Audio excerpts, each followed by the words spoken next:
on a dans les enseignements spirituels cette promesse qui nous est faite où on parle du soi, de la présence, d'un espace divin qui est présent, infini, vaste, imperturbable, inlocalisable, source de paix, de béatitude, de nirvana, qui nous affranchit quelque part de tous les affres du monde matériel et de la manifestation.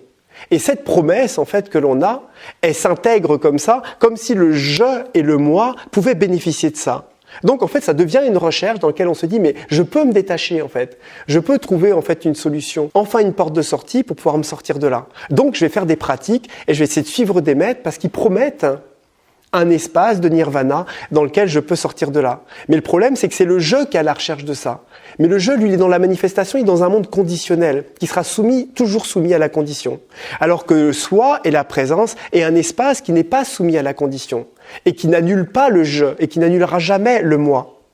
Donc ce qui veut dire qu'en fait, on a, entre parenthèses, une fausse recherche, enfin une recherche erronée, on va dire, d'une vérité intérieure. On recherche à ce que le je soit enfin en paix, alors que dans l'espace du soi, le je n'a pas une nouvelle place, il a juste la réalité de sa nature véritable. Ce qui veut dire qu'en fait, la réalisation du soi n'est pas une transformation de l'être qui a été créée par la recherche spirituelle, mais est juste la fin d'une illusion par rapport à la réalité, en fait, de ce qu'était le je et de ce qu'était l'ego.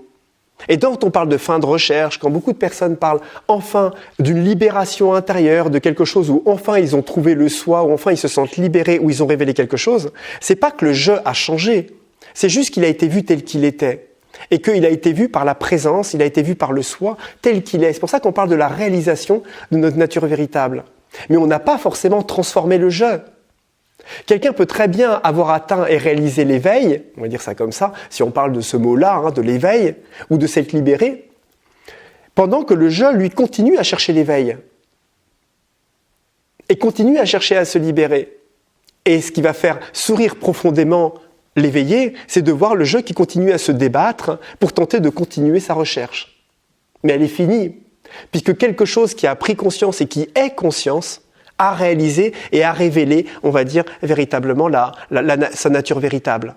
C'est comme si la conscience avait deux qualités. Elle avait une qualité, on va dire, elle avait trois qualités.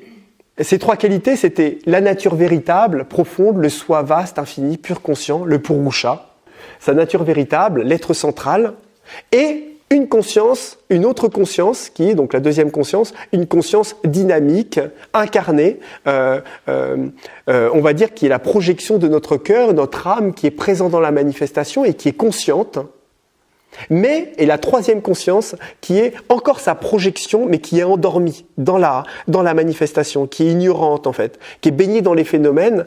Et le travail spirituel va nous amener juste, quelque part, à tendre de faire éclore et de faire sur prise de conscience et de prise de conscience, capable de révéler et de permettre, on va dire, à notre âme et à notre conscience et à notre cœur de se révéler dans la manifestation.